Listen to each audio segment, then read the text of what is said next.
Les collisions cosmiques sont parmi les phénomènes les plus violents et les plus destructeurs que connaisse l'univers.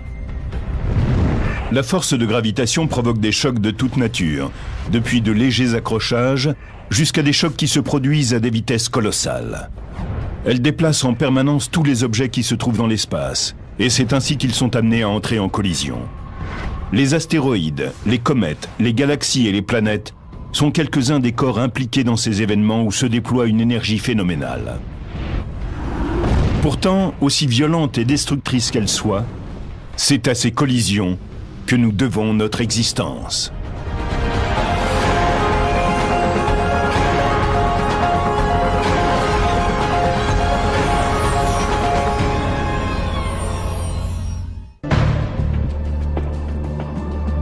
Darin Ragozin est un de ceux qui cherchent à répondre aux questions posées par une ancienne collision qui s'est produite bien loin de la Terre.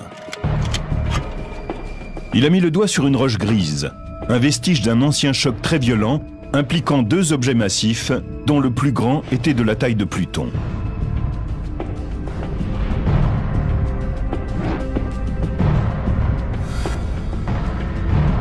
Cette gigantesque roche, appelée 2003 EL61, est un membre d'une famille collisionnelle qui tourne au-delà de la planète Neptune.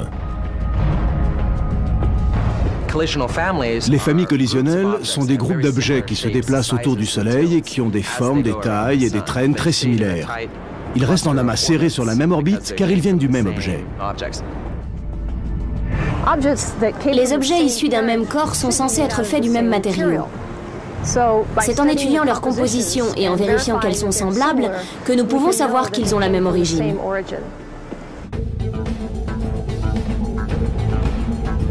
Il y a des milliards d'années, 2003 EL61 et les membres de sa famille faisaient partie d'un objet gigantesque qui s'étendait sur des milliers de kilomètres. Cet objet colossal résidait dans la ceinture de Kuiper, qui sert de dépôt pour les corps qui ne sont pas devenus des planètes du système solaire extérieur. Mais à cette époque, la ceinture de Kuiper grouillait d'objets perdus. La roche couverte de glace a sans doute frappé un autre objet, moitié moins grand qu'elle, à une vitesse estimée à 4500 km/h.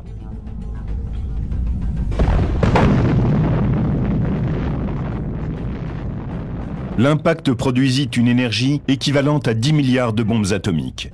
Il provoqua aussi l'éjection de grands morceaux de glace, dont la taille allait de 350 km de diamètre jusqu'à celle de minuscules particules. Ces fragments font maintenant partie d'une famille collisionnelle dont 2003 EL61 est l'élément le plus important.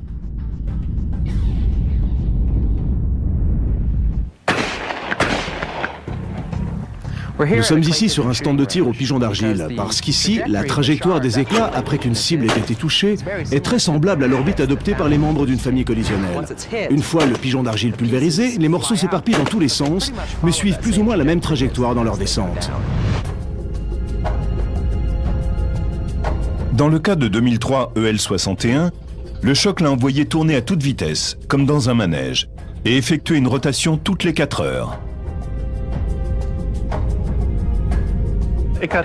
S'il est touché sur le côté, il se met à tourner. Et c'est parce qu'il tourne aussi vite et subit une pression qu'il s'allonge.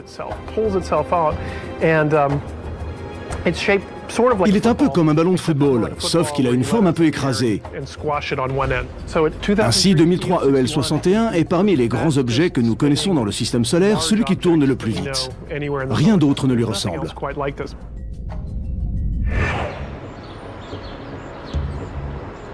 L'astronome planétaire Mike Brown a mené une étroite surveillance de 2003 EL61, l'objet le plus grand et le plus brillant de la ceinture de Kuiper. Il est grand, il est brillant, mais il est aussi très lumineux. On pense qu'au moment de la collision, la plus grande partie de la glace a disparu et tourne maintenant autour de lui. Il n'est resté qu'une mince couche de glace au sommet de cette roche. C'est pour cette raison qu'elle est plus lumineuse que tout le reste, parce que la couche extérieure est de la glace pure. Je pense que 2003 EL61 est le plus grand objet à avoir formé une famille après un choc de ce type. Il a vraiment vécu une des plus grandes collisions de l'histoire du système solaire extérieur.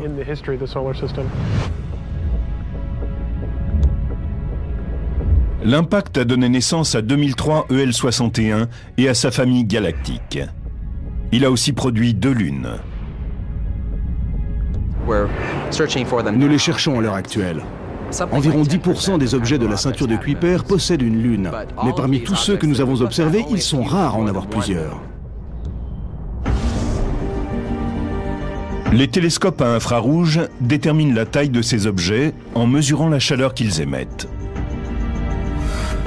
Bien que 2003 EL61 soit 100 fois plus grand que le second membre de sa famille, tout le groupe conserve des orbites similaires.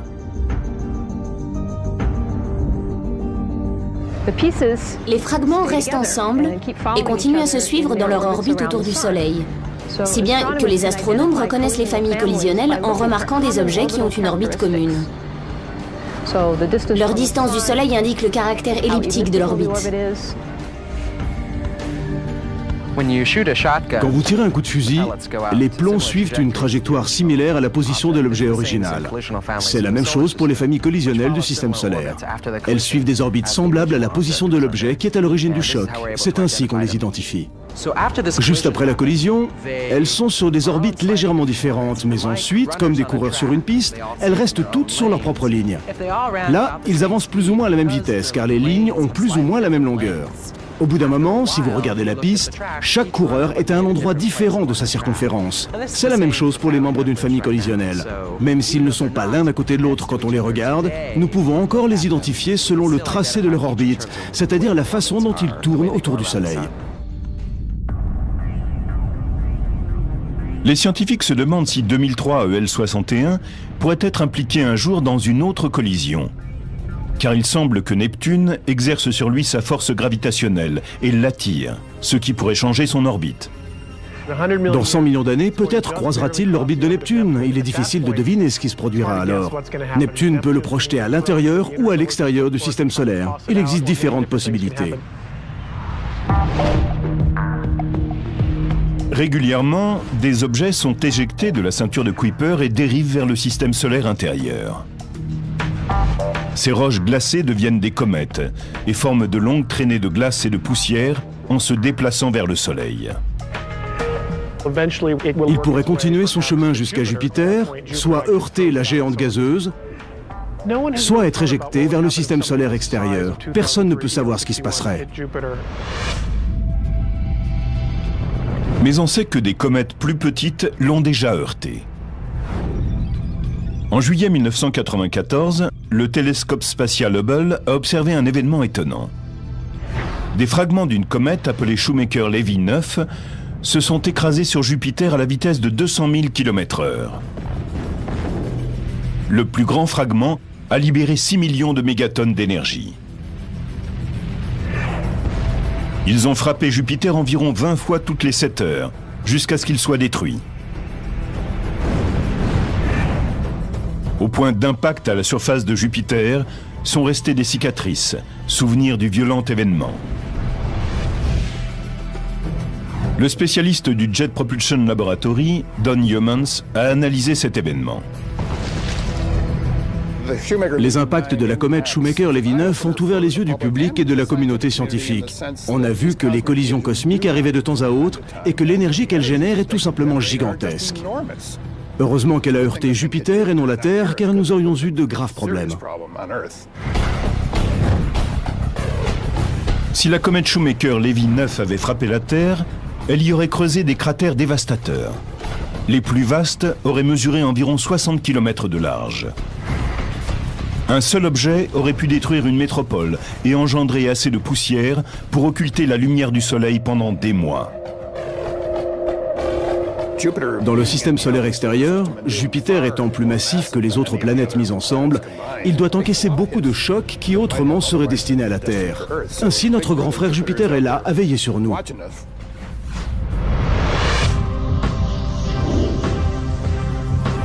Jupiter est un peu comme un gardien de but planétaire. Mais sera-t-il capable de détourner 2003 EL61 s'il s'échappe de la ceinture de Kuiper et se précipite vers la Terre ? Il est également possible qu'il aille heurter Jupiter, comme Shoemaker-Levy 9. Mais 2003 EL61 est près de 2000 fois plus grand. Ce serait une explosion incroyable dans la nuit céleste. Ce serait l'événement le plus important qu'il nous soit donné à voir. Rien que sa traîne serait plus éblouissante que la pleine lune. Les familles collisionnelles sont difficiles à localiser et les chercheurs sont impatients d'étudier 2003 EL61 et ses proches. On sait peu de choses sur les familles collisionnelles de la ceinture de Kuiper, pour la simple raison que nous en connaissons peu.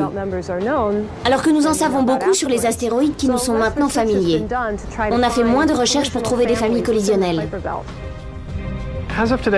Au jour d'aujourd'hui, c'est la seule famille collisionnelle que nous connaissions dans la ceinture de Kuiper. Elles sont très difficiles à trouver et à reconnaître. Nous avons eu beaucoup de chance avec 2003 EL61 et les siens. À l'heure actuelle, nous essayons d'imaginer des moyens de découvrir de nouvelles familles, car elles sont sûrement là, mais nous n'arrivons pas à repérer leur groupe.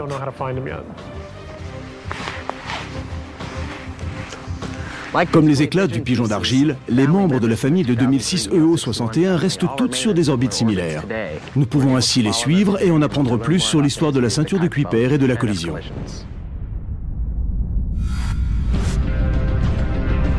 Un mystère demeure. Quand s'est produite la collision de la comète 2003 EL61 ? Nous pouvons regarder où sont aujourd'hui ces différents objets et en remontant le temps, tenter de nous imaginer où ils se trouvaient au moment de la grande collision. L'hypothèse la plus probante est que cet événement a eu lieu au tout début du système solaire. 2003 EL61 et sa famille sont probablement nés au cours d'une des périodes les plus turbulentes de l'histoire du système solaire, quand les collisions étaient aussi courantes que les étoiles dans la nuit céleste.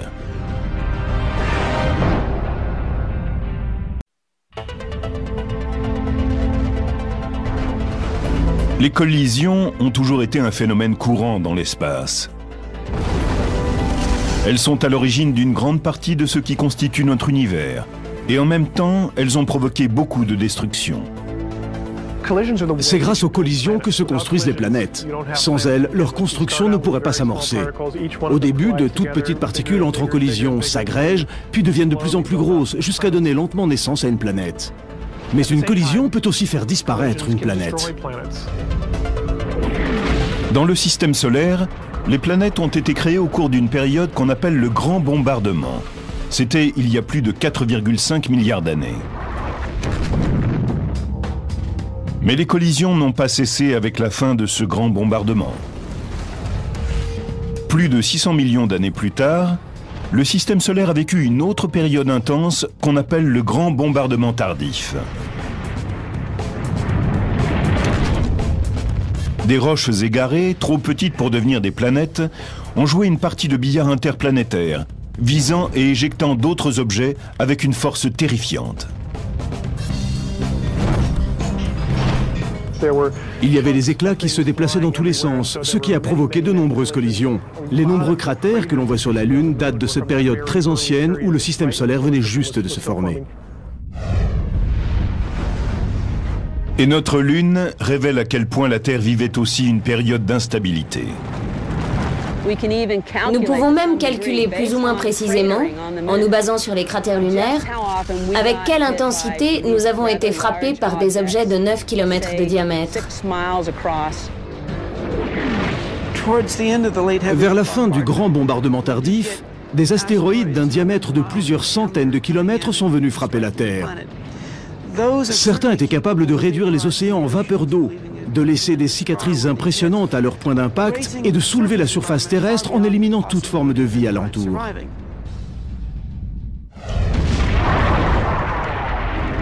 Quand il y a environ 3,8 milliards d'années, le grand bombardement tardif s'est ralenti, les objets qui ne s'étaient pas agrégés en planètes ont cherché refuge dans les cimetières cosmiques. Dans le système solaire extérieur, ces roches laissées pour compte ont trouvé abri dans la ceinture de Kuiper. Dans le système solaire intérieur, ils tournent ensemble dans la ceinture d'astéroïdes. Comme dans la ceinture de Kuiper, on a découvert des familles collisionnelles dans la ceinture d'astéroïdes. Ce sont des fragments d'astéroïdes originaires d'un grand objet qui ont été éparpillés au cours d'une collision avec un autre astéroïde. Les familles collisionnelles de la ceinture d'astéroïdes proviennent d'un choc entre deux astéroïdes qui ont volé en éclats après la collision. Dans leur orbite autour du Soleil, les fragments sont proches les uns des autres. Or, les astronomes identifient des familles collisionnelles en observant que leur distance du Soleil, l'inclinaison de leur orbite, leur ellipse et la façon dont elles se déforment sont semblables. Donc, quand on s'aperçoit que des astéroïdes sont faits du même matériau, il y a à parier qu'ils sont originaires du même objet.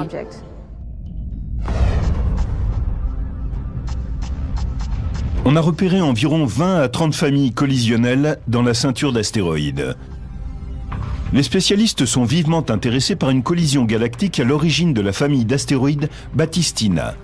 Des fragments qui trouvent leur origine dans la collision entre deux objets de la taille de l'Everest.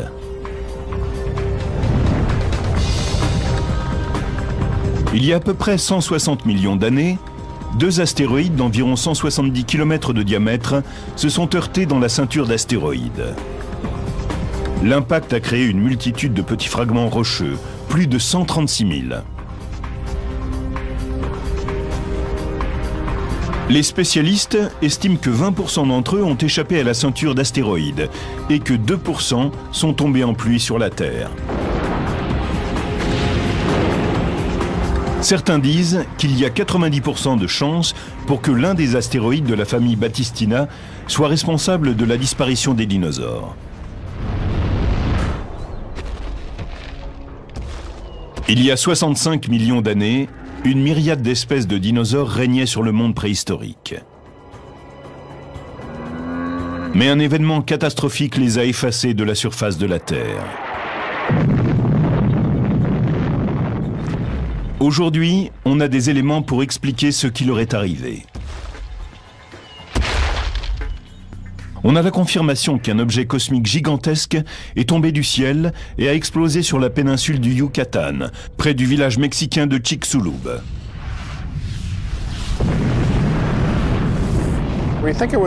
Nous pensons que cet objet mesurait environ 8 km de diamètre, qu'il est arrivé à la vitesse de 12 km par seconde et qu'il a produit un impact d'une énergie de près de 65 millions de mégatonnes de TNT.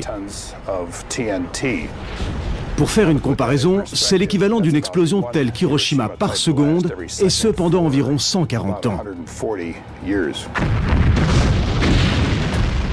C'était véritablement l'enfer sur Terre.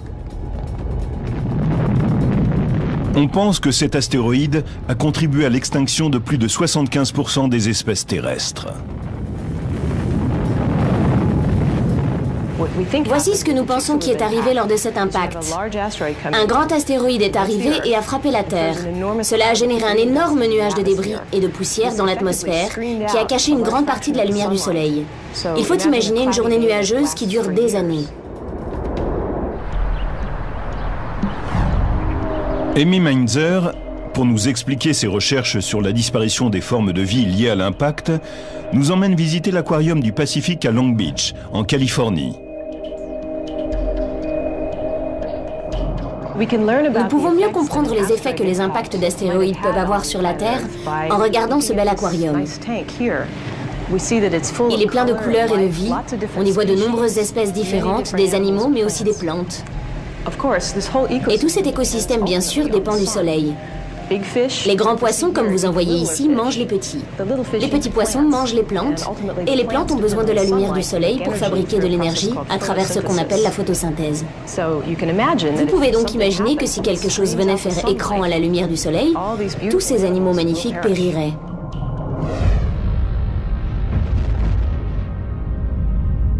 Cet événement apocalyptique a été appelé l'extinction Cathée, ou Crétacé tertiaire, car l'exploration de couches géologiques a révélé une couche de quelques centimètres d'épaisseur entre les strates du Crétacé et du Tertiaire, qu'on appelle la limite Cathée.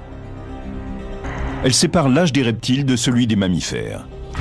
Aucun os de dinosaure n'a été retrouvé en deçà de la limite Cathée. On estime que cela indique qu'ils ont disparu comme d'autres espèces à la suite de la collision qui a provoqué l'obstruction de la lumière du Soleil pendant des années. Vous pouvez avoir une idée de ce qui a pu arriver sur la planète après un choc avec un astéroïde en comparant l'eau profonde et l'eau superficielle des mers. Dans les eaux plus profondes, où il y a moins de lumière du soleil, on ne trouve que de rares coraux de couleur, quelques types seulement de poissons colorés. Et généralement, il y a moins d'espèces diverses. Certains spécialistes ont longtemps douté qu'un astéroïde puisse être à l'origine de l'extinction KT. Pendant longtemps, beaucoup ne croyaient pas vraiment que des astéroïdes, en venant s'écraser sur la Terre, pouvaient causer des dégâts aussi importants, jusqu'à la découverte du cratère Barringer, ou météore cratère. Il y a presque 50 000 ans, pendant le Pléistocène, un astéroïde de 45 mètres de diamètre a frappé la Terre, en dégageant une énergie de 15 à 20 mégatonnes de TNT.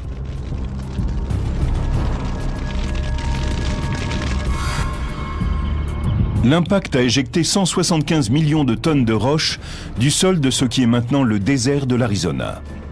Il a laissé un trou géant en forme de bol, météore cratère. Tous les indices prouvent que nous sommes devant les résultats d'un impact d'astéroïde. En 1960, un spécialiste du nom d'Eugene Shoemaker a trouvé du quartz choqué au fond du cratère. Or, il n'est possible d'obtenir cette sorte particulière de verre qu'à des températures extrêmement hautes et avec des pressions générées sur un très court laps de temps. Vers les années 1980, les spécialistes n'avaient pas trouvé de cratère d'impact lié à l'extinction KT. Mais ils avaient déterré une autre preuve. De l'iridium avait été extrait de la couche géologique de la limite KT. L'iridium est un élément rare dans les roches terrestres, mais fréquent dans de nombreux astéroïdes. Certains astéroïdes ont une très haute teneur en iridium. Grâce à cette fine couche d'iridium, qui apparaissait dans une couche de sédiments datant de quelques 65 millions d'années, on a fait la relation avec l'arrivée d'un astéroïde. Malgré la découverte de l'iridium, certains continuaient à douter qu'un astéroïde puisse être à l'origine de l'extinction KT, jusqu'à ce qu'une compagnie de pétrole mexicaine trouve une preuve irréfutable.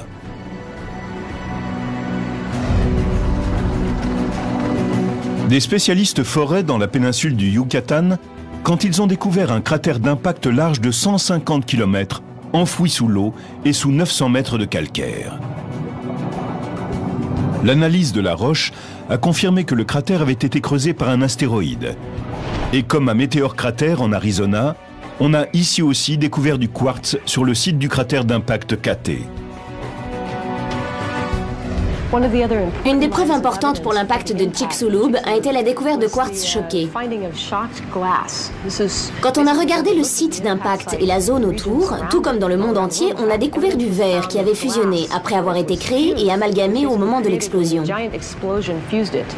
On ne peut trouver ce type de verre très particulier qu'en présence d'une explosion extrêmement importante.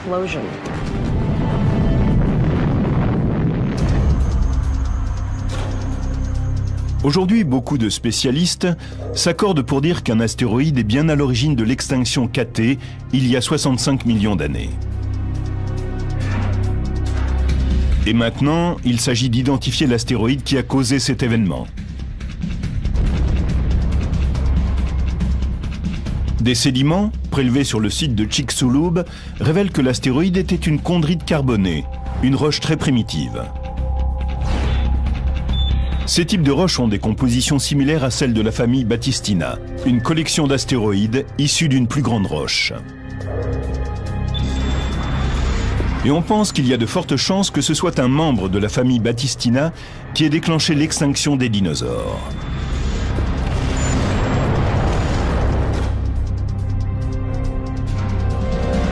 Aujourd'hui, cette famille pourrait encore constituer une menace. À l'intérieur de la ceinture d'astéroïdes, elle couvre une région qui comprend 2 lacunes gravitationnelles. Ce sont des zones où un léger coup de pouce suffirait pour expulser un astéroïde de sa zone orbitale. Il pourrait partir en flèche vers le système solaire intérieur et s'écraser contre notre planète, la Terre.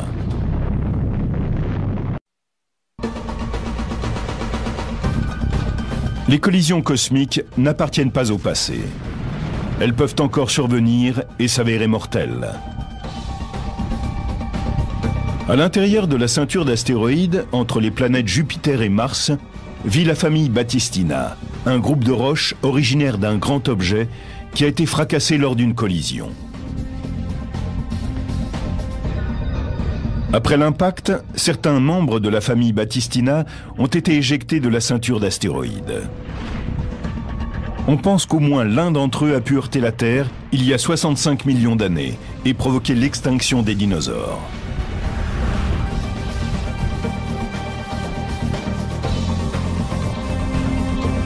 Mais cet événement ne marque pas forcément la fin de la menace que fait peser sur nous la famille Batistina. Certains pensent qu'un autre membre pourrait frapper notre planète dans le futur. Il est toujours possible qu'un autre membre de la famille Batistina arrive à tracer son chemin à travers le système solaire intérieur et parvienne à frapper la Terre.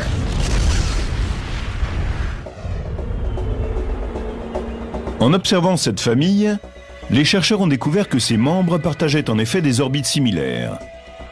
Mais avec le temps, une radiation thermique, appelée l'effet Yarkovsky, les déplace vers une zone dangereuse.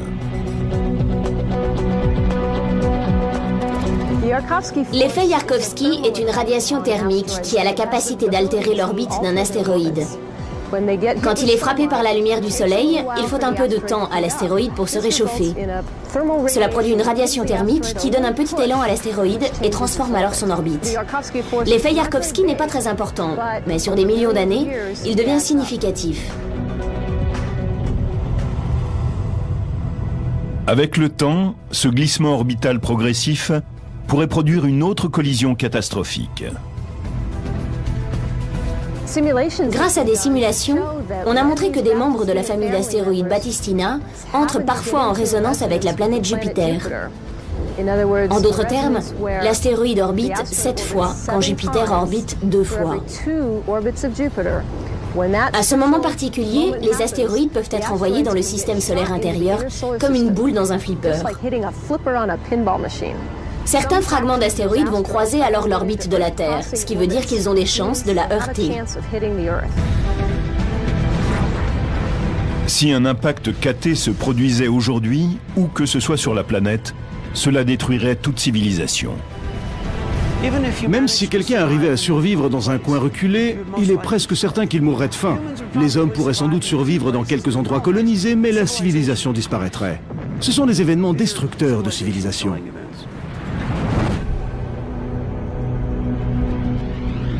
Des collisions futures pourraient remettre en cause la vie sur Terre. Mais l'impact de Chicxulub a été un moment favorable à l'évolution humaine. La chercheuse Luann Baker a passé sa carrière à enquêter sur les extinctions de masse. On dit que si les dinosaures n'avaient pas disparu, il n'y aurait pas d'hommes. Les mammifères ne se seraient pas développés si les dinosaures avaient eu la chance de prolonger leur règne au-delà des 135 ou 140 millions d'années qu'ils ont vécu sur Terre. Luann Baker affirme que, comme les humains, les dinosaures se sont développés après un événement dramatique, le plus important de l'histoire de la planète. Il s'agit de l'extinction permienne, qui marque la limite entre le Permien et le Trias. Je trouve cela un peu ironique. Si notre théorie est exacte à propos de l'extinction permienne, le dinosaure est arrivé grâce à une collision et a disparu à cause d'une autre. C'est très intéressant. C'est peut-être la dernière énigme non résolue de la planète. Il s'agit d'une extinction massive sans égale dans l'histoire de l'univers. Il y a 250 millions d'années, bien avant le règne des dinosaures, des créatures plus petites et une vie végétale abondante prospéraient sur Terre. C'était le Permien, une époque de l'ère primaire. Puis un événement mystérieux a fait disparaître presque toute forme de vie. En fait, c'est l'extinction la plus grave de notre histoire, si on regarde le nombre de plantes et d'animaux qui ont péri. C'est la plus grande extinction de l'histoire de la planète. Luann Baker cherche à résoudre ce crime préhistorique. Elle affirme avoir découvert la preuve qu'à la suite de l'impact KT qui a sans doute exterminé les dinosaures, un astéroïde géant aurait provoqué l'extinction permienne quelques 185 millions d'années plus tôt.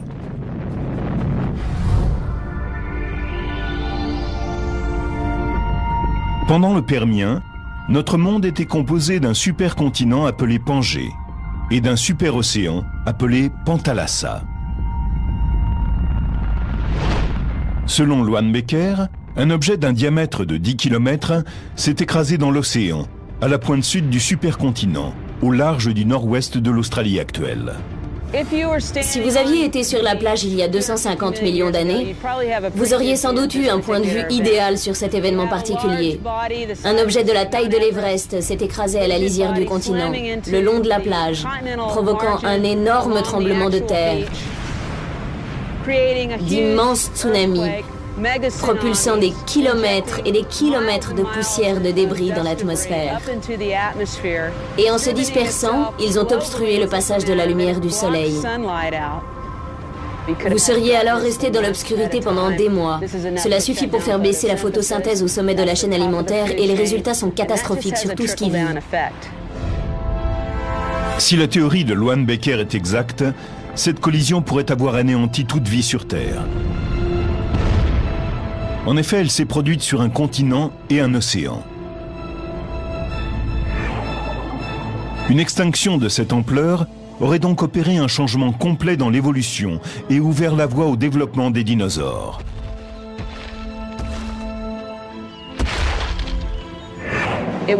C'est seulement à cause de l'extinction permienne que les dinosaures ont pu évoluer. Je considère cela comme une des conséquences de cette collision. Il reste quelques petites preuves géologiques de l'extinction permienne. Mais on trouve peu de roches vieilles de 250 millions d'années sur Terre parce qu'elles ont été recyclées par les plaques tectoniques.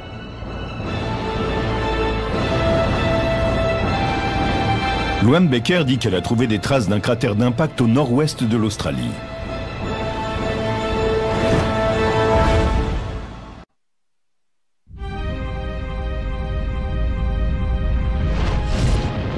L'extinction permienne a été la plus grande extinction de toute l'histoire de la Terre. Il y a 250 millions d'années, 90% des formes de vie ont disparu. Davantage d'êtres vivants ont été exterminés au cours de cette période que durant l'extinction Catée qui a tué les dinosaures 185 millions d'années plus tard. L'origine de l'extinction permienne n'est toujours pas connue. Mais la chercheuse Loan Becker ainsi que ses collègues pensent qu'un astéroïde a provoqué cet événement. Ils ont découvert un cratère qui pourrait être celui d'un impact enfoui sous les sédiments, au large du nord-ouest de l'Australie. Nous pensons avoir trouvé un cratère qui pourrait avoir été creusé par cet impact. Il est beaucoup plus vieux que ceux que nous connaissons. C'est beaucoup plus compliqué à analyser car il s'est produit beaucoup de processus géologiques depuis. Il ne forme plus un cercle parfait, ne ressemble plus à un œil de taureau. La plupart des roches permiennes ont vécu une subduction ou ont disparu avec l'érosion. Les preuves d'impact sont marginales et très controversées. Certains spécialistes sont sceptiques. Ils ne croient pas que Loan Becker ait trouvé un cratère d'impact datant du Permien. Aucun cratère n'a été trouvé qui corresponde au Permien. On a dit aussi avoir trouvé une structure sur la côte ouest de l'Australie. Mais ce n'est pas aussi net, ni aussi clair qu'un cratère Catée. Nous n'avons pas de preuves réelles. Pourtant, Loan Becker affirme avoir trouvé une preuve indiscutable. Bien plus, avec son équipe, elle est allée jusqu'en Antarctique, en Australie, en Afrique et au Japon, où l'on trouve les plus vieilles roches terrestres. Ils affirment avoir retrouvé 40 traces d'impact, des fragments de minéraux extraterrestres recouverts de couches de roches datant du Permien.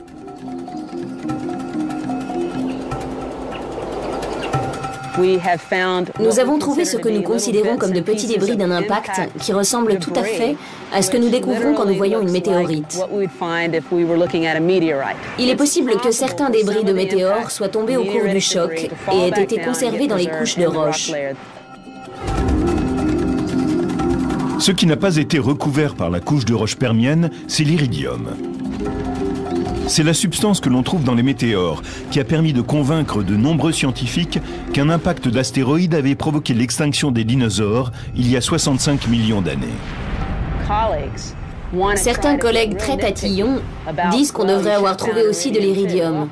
Mais on n'en trouve pas dans certains des endroits où l'on s'y attendrait. Par exemple, dans certains matériaux cométaires que nous avons rapportés. Quelle en est l'explication?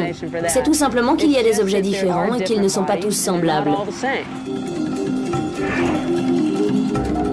Luan Becker n'a pas trouvé d'iridium ici, mais elle en a extrait dans des roches venant de l'Antarctique. Comme l'iridium, le chrome est rare, mais il est plus abondant dans les roches spatiales. Un astéroïde a-t-il provoqué l'extinction permienne KT ou y a-t-il au moins contribué? Il semble que les formes de vie luttaient pour leur survie il y a 250 millions d'années. La planète était sous l'emprise du volcanisme qui étouffait l'atmosphère. Il est possible qu'en Sibérie, un large volcan situé au sommet d'un immense gisement de charbon ait relâché une grande quantité de gaz à effet de serre dans l'atmosphère, du dioxyde de carbone et du méthane. Cela aurait provoqué la destruction massive d'organismes marins et un important réchauffement global, ce qui aurait été néfaste aussi pour les animaux terrestres. Quand vous regardez en arrière et que vous regardez ce qui ressemble à cette extinction, dans tous les cas, vous trouvez une preuve d'un épisode volcanique massif simultané. Tous les événements de ce type, y compris l'extinction KT, où qu'ils aient lieu, sont intimement liés à des éruptions volcaniques. L'extinction aurait peut-être eu lieu de toute façon, mais il a fallu qu'en plus, une fichue météore arrive et chamboule tout. Becker affirme que les effets du volcanisme n'auraient pu à eux seuls provoquer l'extinction permienne, et elle a d'autres éléments pour le prouver. Nous avons trouvé, je pense, les meilleurs indices en faveur de ce que nous considérons être des traces d'impact. Par exemple, nous avons découvert du quartz choqué en de multiples endroits autour de l'Australie et de l'Antarctique. On sait que ce type de verre doit sa naissance à des pressions qui vont bien au-delà de ce qui peut se passer sur notre planète, d'un point de vue écologique. Ceci ne peut être le fait d'un quelconque événement volcanique. Cela a nécessairement été produit par une collision. Je crois que cette sorte d'indice est ce qu'on peut découvrir de plus probant dans notre métier.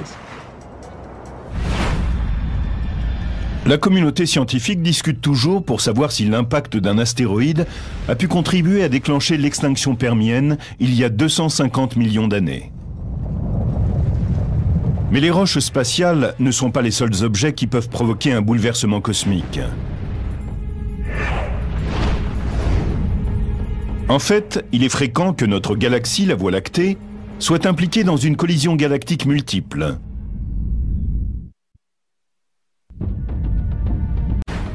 Imaginez que vous soyez dans une galaxie qui se déplace dans l'espace.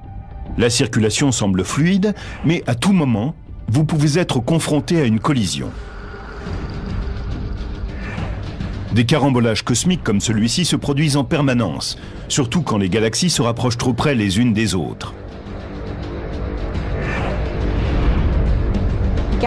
Les galaxies entrent en interaction puis en collision. Elles se mélangent puis se déchirent et les fragments vont chacun de leur côté.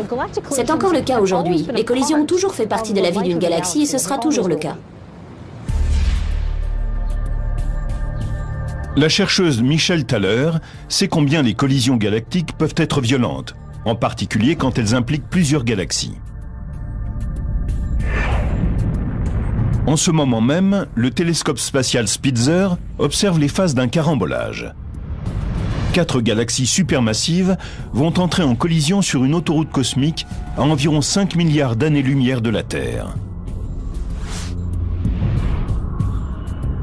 Elles arrivent au point de rencontre à une vitesse de plusieurs millions de kilomètres/heure et vont finir par fusionner. Nous avons découvert une collision de galaxies absolument titanesque.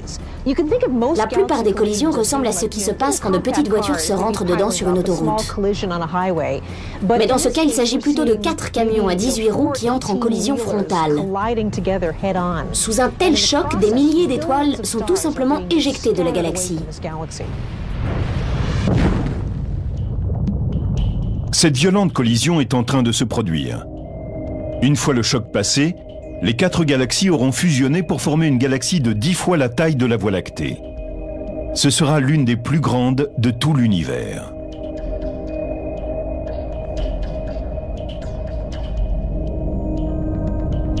Et ce n'est qu'un exemple parmi les collisions multiples. La Voie lactée se mélangera peut-être un jour avec sa voisine, la galaxie d'Andromède, ce qui devrait donner lieu à une collision spectaculaire. Mais pour l'instant, notre galaxie est en train d'entrer en collision avec deux plus petites, ce qui provoque toutefois un certain retentissement. En ce moment, deux galaxies relativement petites sont en train d'entrer en collision avec la Voie lactée. L'une est appelée la naine du Sagittaire, parce qu'elle est proche de la constellation du Sagittaire, et l'autre est appelée la naine du Grand Chien. Cette dernière est très intéressante, car elle semble avoir été attirée, en quelque sorte, dans la Voie lactée et déchiquetée, alors qu'elle tournait en son centre. Nous pouvons voir des courants d'étoiles tournant ensemble, et qui sont des rémanents de cette pauvre petite galaxie éparpillée. Les collisions galactiques produisent des milliards d'étoiles. Mais ces étoiles peuvent-elles aussi entrer en collision ? Dans notre galaxie, l'espace entre les étoiles est absolument énorme.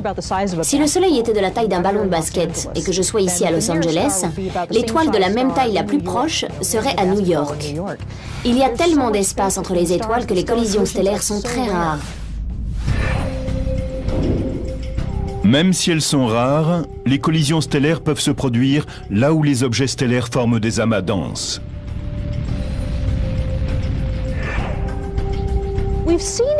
Nous avons des exemples où dans un amas d'étoiles, l'une semble plus massive que les autres, plus jeune que les autres. Et elle paraît tourner plus vite que les étoiles qui sont nées en même temps qu'elle. Ces jeunes étoiles sont appelées des Blue Stragglers, ou traînards de bleu. Elles apparaissent dans des groupes d'étoiles inhabituellement denses qu'on appelle des amas globulaires. On les appelle des traînards de bleu parce qu'elles semblent être plus jeunes et qu'elles vieillissent moins vite que les autres étoiles de l'amas. Il est donc très possible qu'elles naissent quand deux étoiles fusionnent.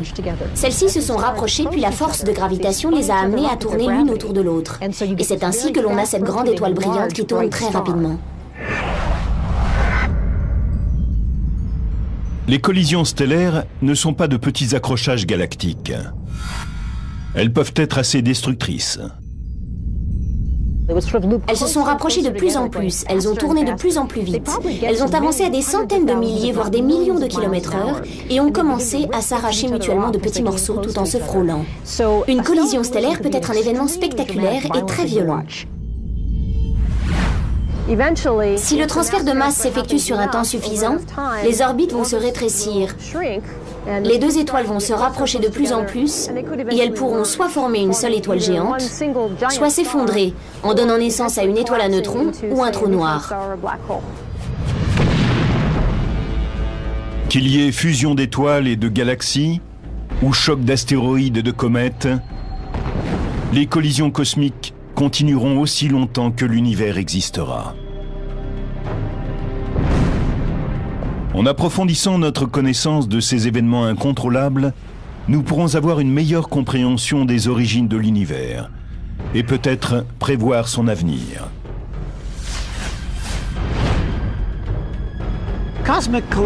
Les collisions cosmiques ont été un facteur majeur dans l'évolution de notre planète.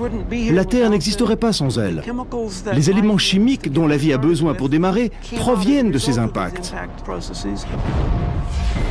C'est donc un facteur important dans l'histoire des formes de vie terrestres.